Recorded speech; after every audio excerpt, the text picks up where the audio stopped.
Whoa, what's yang and yang gang? This your boy Triple Cup Chuck and I'm up. And we about to talk about the progress on how Andrew Yang is reaching out to the black voters. And is he making progress? And is it all about the glimmer and the glam? And like I was saying, once black people start realizing who Andrew Yang is, they're going to be more curious about his policies. And we understand about UBI. A lot of people talking about, oh, we don't get it. Some people saying this and that about it. But we're going to ask the real and the tough questions when it comes to the black community. Some people might not. Some people really might not like the questions that black folks want to know and how they want to know these questions. Some people might think it's very disrespectful. And if we really interested in a candidate, we're going to make sure that this person is genuine. So when we reach and we talk and we explain and we ask questions, it's going to be tough questions. If we do not care about the candidate, we're going to ask some nonsense, or what I got to say is bullshit ass questions.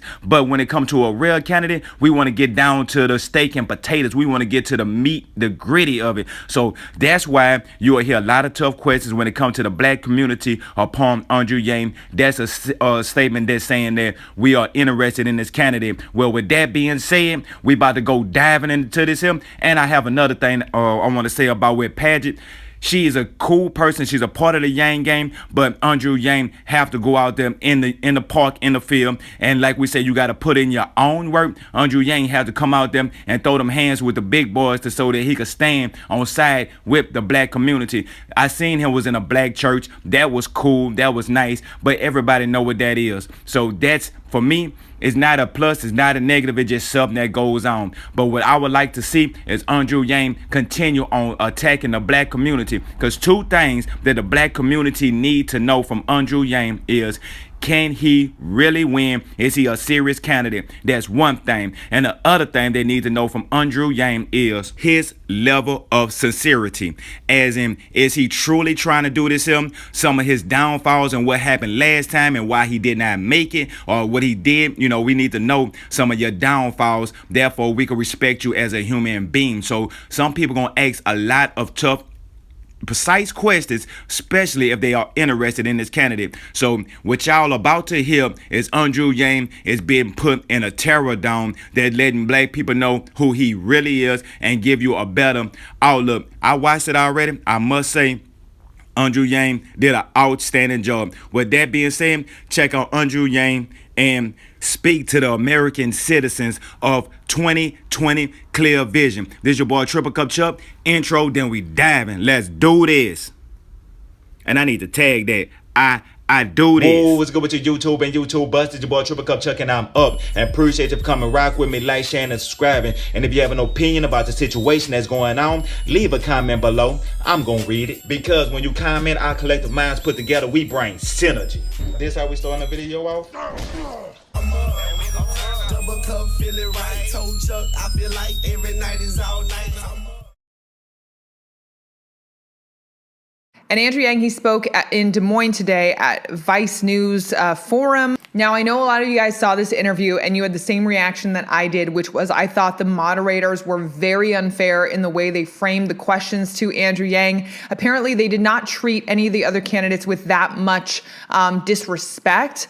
And they basically approached everything that he was advocating for with a certain level of skepticism and almost ridicule to an extent. Like, they laughed at Andrew a few times, and I thought it was incredibly just disrespectful, uncalled for, and strangely hostile. And it really, really bothered me a lot.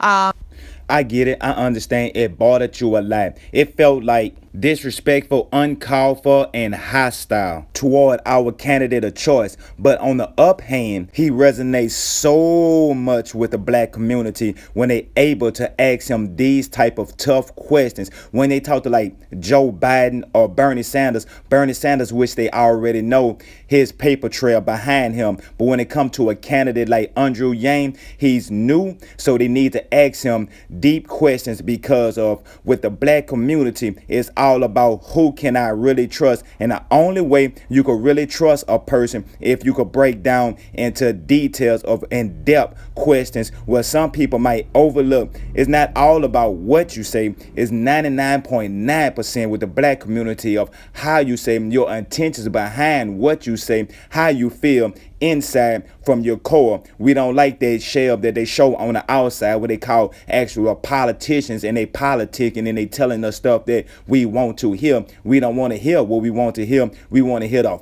facts.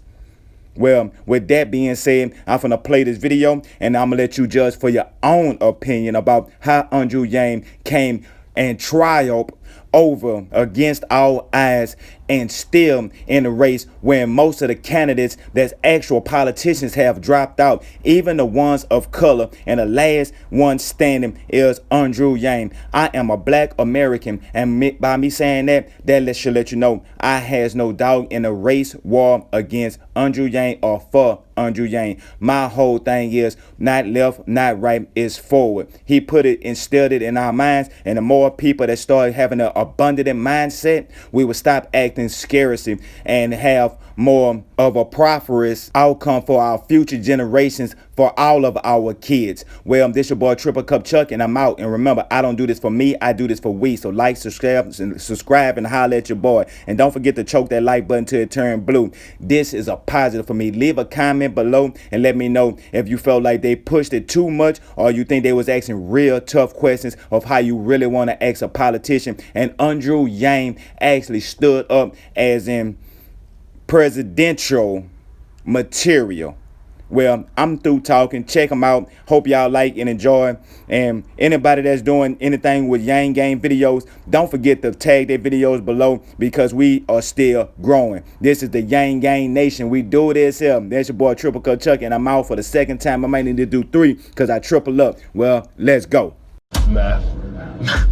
Math? All right, I started this. Andrew Yang. Oh, that's the man right there. I like asking. Winner. The winner, yeah. Our next guest is self-described entrepreneur Andrew Yang, who represents a community that's often ignored in national politics, Asian Americans, the fastest growing racial group in the country. But how does Andrew Yang want to be seen? He's got a pretty big group of supporters, and that includes conservatives. He sat down with Tucker Carlson on Fox News. He posed with supporters wearing MAGA hats. And conservative pundit Ben Shapiro has called him, quote, my boy. Yang has taken pride in his ability to win over disaffected Trump supporters. And some Democrats have even suggested that strategy may be the best road to the White House. Let's give it up for Andrew Yang.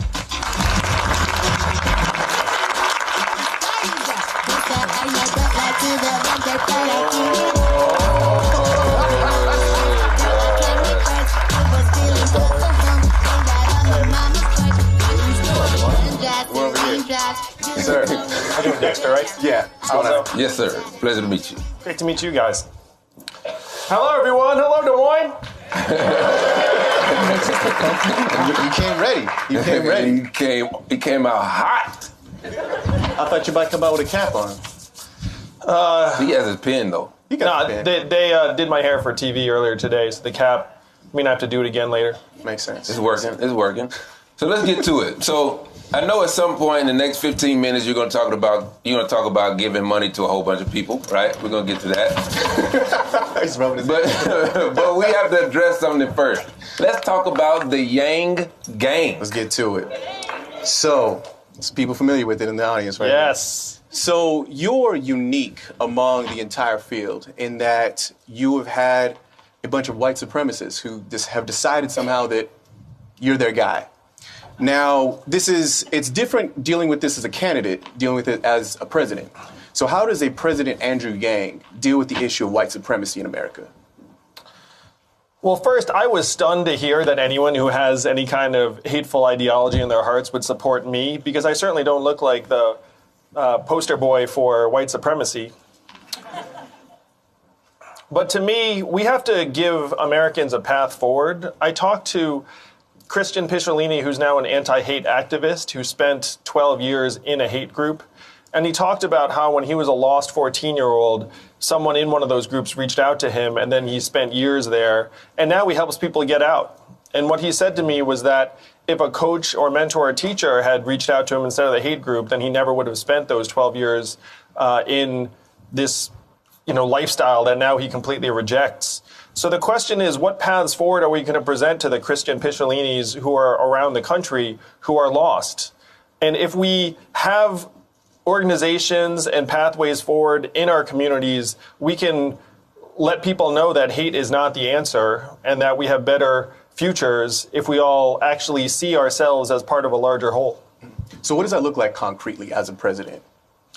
What that looks like concretely is putting resources directly into our communities to be able to fuel positive role models, nonprofits, religious organizations. Because right now, when you go to a nonprofit in a tougher part of the country, they almost always have less in the way of resources than if you go to some rich part of the country. And that's true of churches too. I've been to church in the richest parts of the country, and wow, can you tell that it's a rich church? Like, you walk in there and there are professional musicians and the whole nine, and you're like blown away. And then you go to a church in a beleaguered part of the country, and all of a sudden they have a fraction of the level of resources they need. So if we listen to the teachings of Martin Luther King, whose birthday we're celebrating today, he advocated a guaranteed minimum income for all Americans.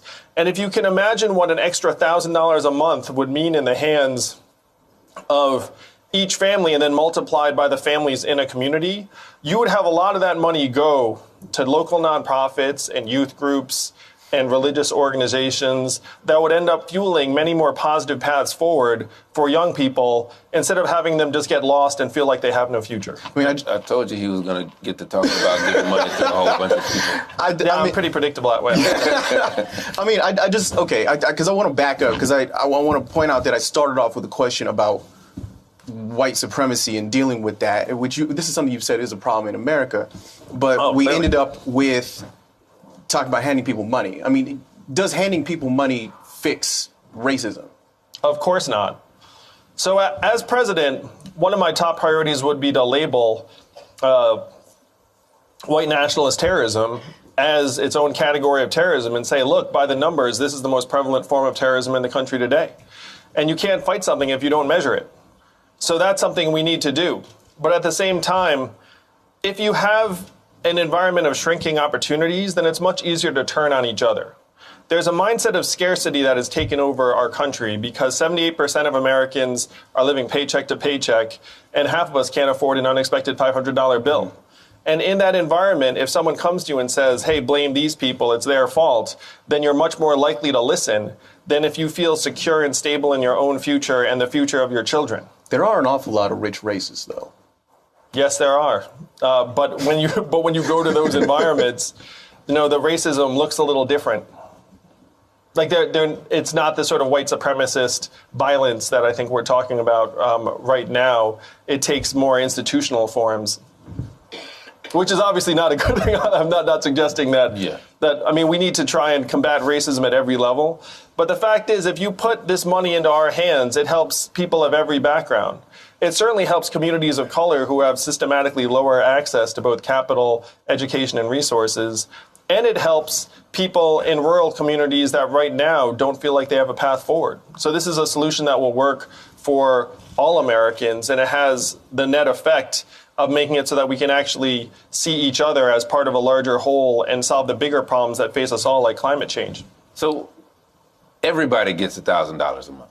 Everybody gets $1,000 a month. Elon Musk gets $1,000 a month. My friend Elon, who endorsed me, does get $1,000 a month. But in the plan, Elon would end up paying much more into the system, which he's totally cool with.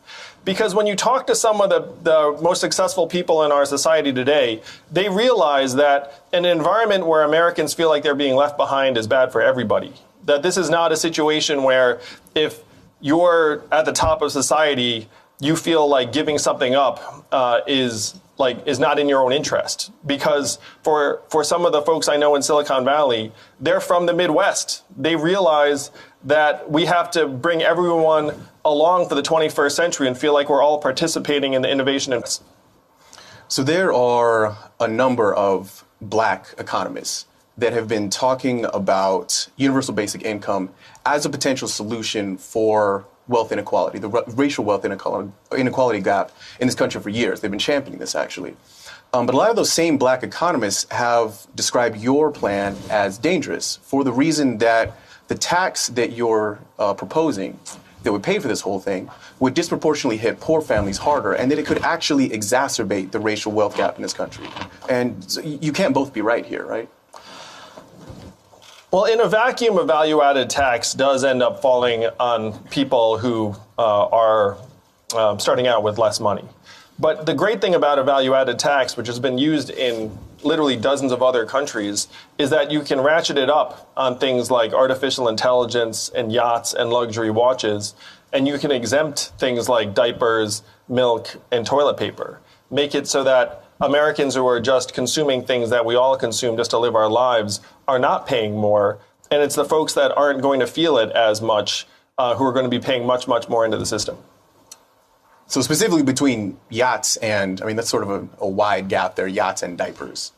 Yeah, exactly. So what you do is you look at the average American who's just getting by and say, what are you spending money on? And say, well, the last thing we want to do is make that stuff more expensive.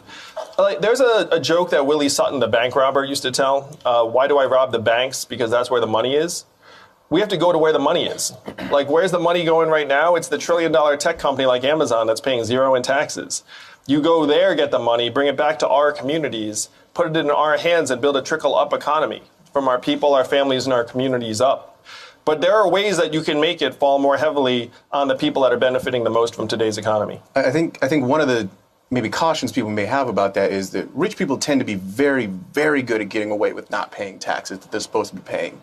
Poor people are often, they're not equipped to be able to do those sorts of things. Well, that's one reason why other developed countries have put in this point of sale value added tax that's really impossible to game. Because if you're selling to us and you're benefiting from our infrastructure and our marketplace, then you pay.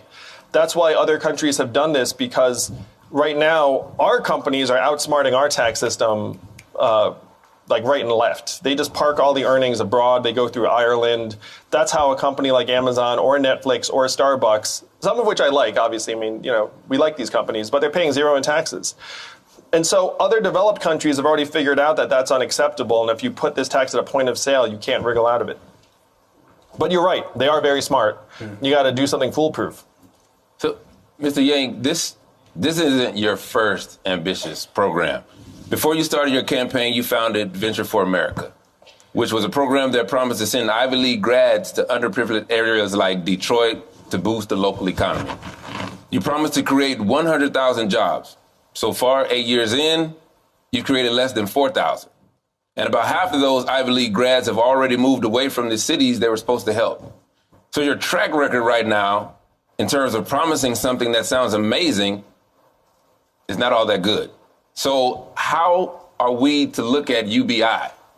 Well, I'm incredibly proud of having started a nonprofit that created thousands of jobs in Detroit, New Orleans, Cleveland, Baltimore, cities that are majority black. And the fact is that 100,000 job goal actually had a date attached to it that we haven't gotten to yet. So it's TBD whether we can get there in the time frame that we set that goal. You think you can go from 4% to 100% in the next 5 years? Well, it's possible after I'm president that we can do very, very big things in that time frame. But the fact is, I did this work and I realized, to your point, that the water level is going down, not up, in many, many communities. And that's why I'm running for president. Is I realized that entrepreneurship alone, I love entrepreneurship. How many of y'all want to be entrepreneurs? Entrepreneurship is phenomenal and makes the world go around. That wasn't much of a response. These people are trying to save the world. They're here for the politics. But entrepreneurship's not going to do the trick. It's not going to create enough opportunities in black and brown communities. The only way we're going to make opportunities flourish in these black and brown communities is by putting money into people's hands. That's why I'm running for president. I spent 7 years trying to do as much good as I could in these communities, very, very proud of it. But the truth is we have to go much, much bigger. I mean, it sounds like you learned a lot working with VFA. I did. And which is great. I think there were a lot of people beforehand who probably could have told you, hey, man, look, parachuting a bunch of Ivy League grads into the hood might not fix everything. You might not get 100,000 jobs like that. Just like there are some people who are saying, listen, we've been studying UBI for years. The way that you're going about it might actually be damaging.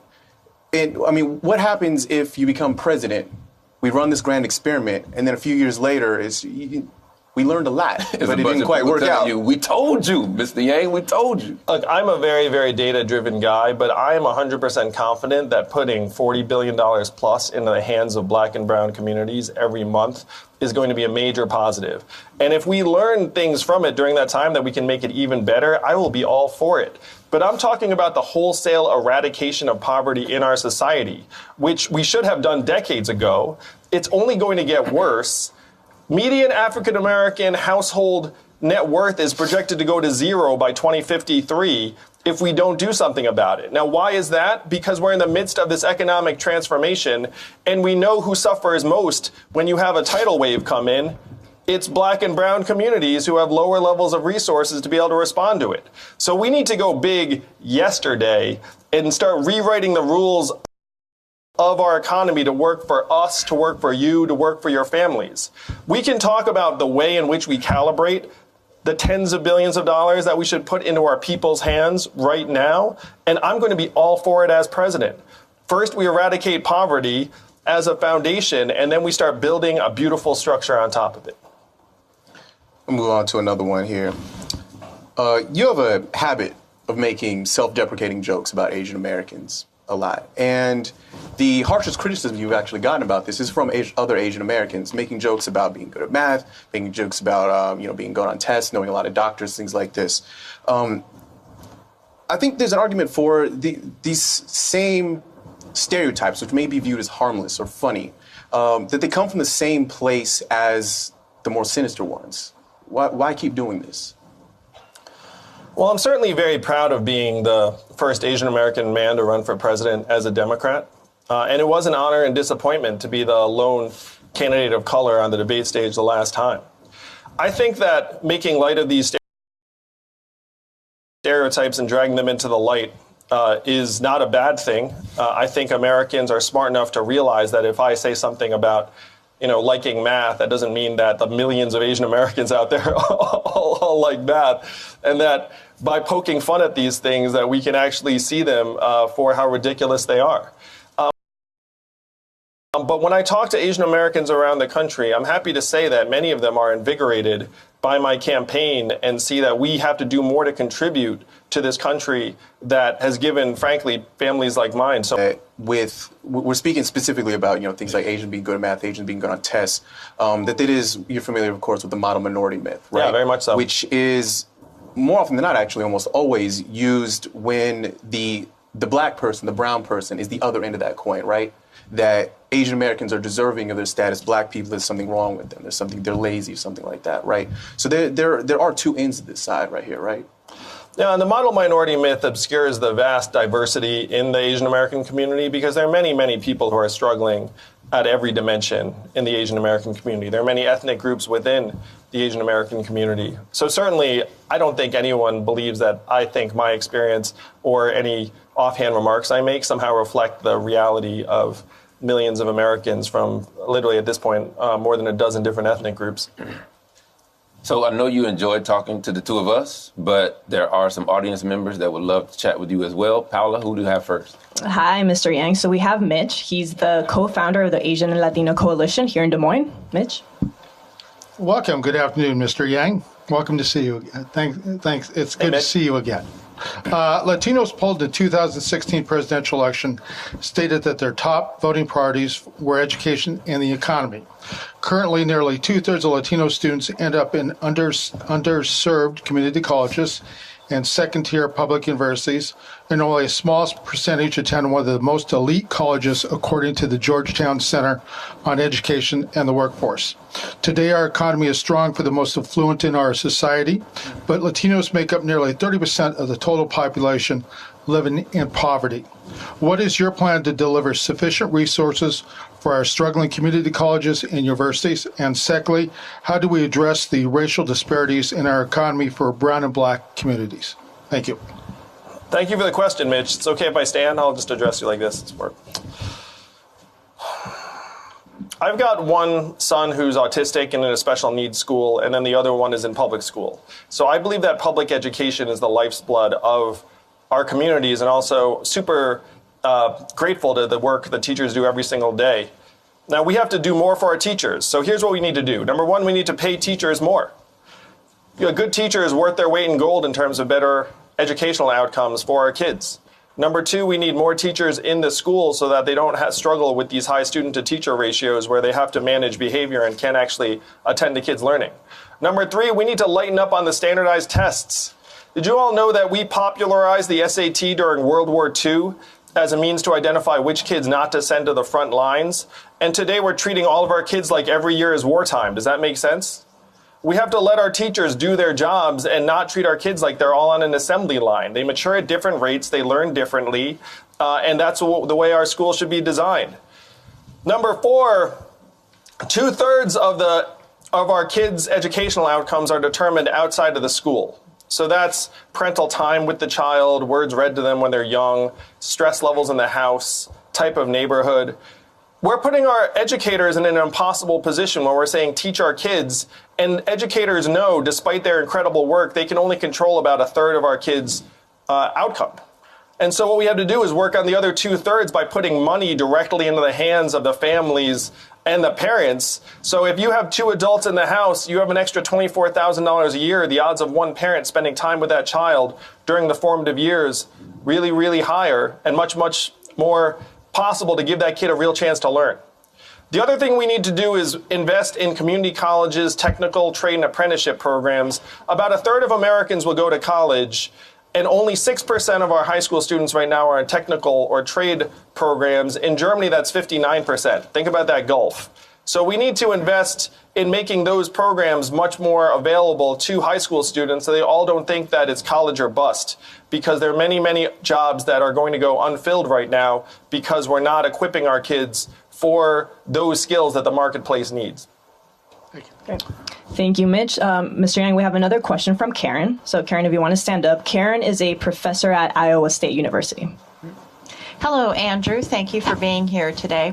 My question is about health outcomes, and I'm not talking about insurance coverage. I'm talking about Black and brown people who have insurance coverage, but yet when they go to the doctor or seek medical treatment, they end up with worse health outcomes than white people. You also find out, for example, that Black and brown people are more likely to develop and die of every single disease that the CDC keeps track of, with the exception of skin cancer and breast cancer. And in the case of breast cancer, even though African American women are less likely to develop the disease, they are more likely to die from the disease.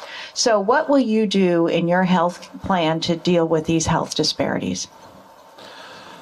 It's such an important question. I made mention last time I was on the debate stage that an African American woman is 320% more likely to die from complications in pregnancy and childbirth than a white woman in this country.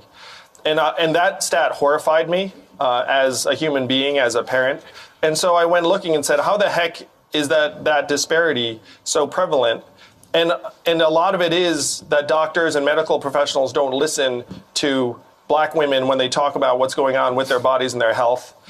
Another aspect of it is that apparently the stress levels for Black women are just higher throughout the years approaching pregnancy, and that ends up making them more susceptible to negative health outcomes. And that's not just for pregnancy, that's across the board. Unfortunately, it's just more stressful being Black in this society than it is being white.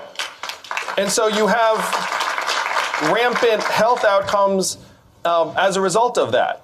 So there are a few things you can do, and you can't do it all at the federal level, but here are some things you can do. Number one, we have to train our medical professionals to listen to people of color when they talk about their health issues and problems, instead of just saying, like, I'm the doctor or a nurse, like, I know best. Number two, we need to invest in having more diversity and representation in terms of our healthcare professionals. Right now, we have a national doctor shortage in this country. Do you think we have a shortage of people who want to be doctors? No. But we've unfortunately kept the supply artificially low because the medical lobby wants to keep the supply low to make more money, honestly. So what we have to do is we have to expand those slots and make sure that people of color are taking those slots, so we have doctors that actually look like the people that they're serving in their communities. And then if they go and work in underserved communities, we have to forgive a lot of the student loan debt of medical professionals, because right now med school costs $200,000, and so after you come out, your natural course of action is to go to a richer, more affluent area and then serve those populations. So we have to attack this problem at the training level, at the source of medical professionals. But the big picture is we have to make it less stressful to be black in this country. And a lot of the reason why it's so stressful to be black in this country is that right now, everything in our society runs around the almighty dollar. And we're treating ourselves like we're all inputs into this giant machine. And we can all sense that we're scrambling to keep pace, and it's getting harder and harder. What we have to do is we have to take the boot off of our throats, say that economic value and human value are not the same things. We all have intrinsic value as human beings and Americans. And then we make it so that if you're growing up brown and black in this country, you still feel like you can make ends meet, your future is secure, you're less stressed out day to day, and hopefully we can close the disparity between health outcomes of black and white people in the country. Okay. Thank you, Karen. Thank you, Mr. Yang. Also, what's next? Mr. Yang, if you join us back here. Come on back. After that TED Talk, we appreciate it. That was less than TED Talk duration. So we have a challenge for you. I like it. All right. You don't know what it is yet. I generally like challenges. Okay. Well, this challenge is called the short answer. That face. He's excited. He's ready to go. So, the short answer is a segment in which you get 60 seconds to answer as many questions as you can. You get one pass. No one has passed yet. But just keep that in mind. Just keep that in mind. But remember, the title is the short answer. That's how you win. What do I get if I win this thing? President. That's what that's what the audience is. That's what I'm talking about. All right. Then I'm game. Are you ready? Yeah. All right. If you could be invisible, what would be the first thing you do? Eavesdrop on the other candidates. Okay. Fill in the blank. Allow me to reintroduce myself. My name is Humpty. Pronounced with an umpty. All right. What was your worst job? Busboy at a Chinese restaurant. I didn't qualify to be a waiter because my Chinese was too lousy. Sorry. That y'all don't. Okay. Jordan or LeBron? Jordan, but LeBron could pass him. When's the last time you smoked weed? Past life. What's the last TV show you binge watched? I watched This Is Us with my wife. What's your biggest fear? That we don't eradicate poverty in the time we have. What's a topic that you're embarrassed that you don't know more about? That's a great question. Soccer. And Jay-Z lyrics. I guess so. I mean, I screwed that up now. So how did Mr. Yang do, folks? Yay! I'm gonna be president! Thank you very much, Mr. Yang. We really appreciate your time. Sir, it's a pleasure. Dexter, thank you both. Appreciate you guys. Thank you all. Down.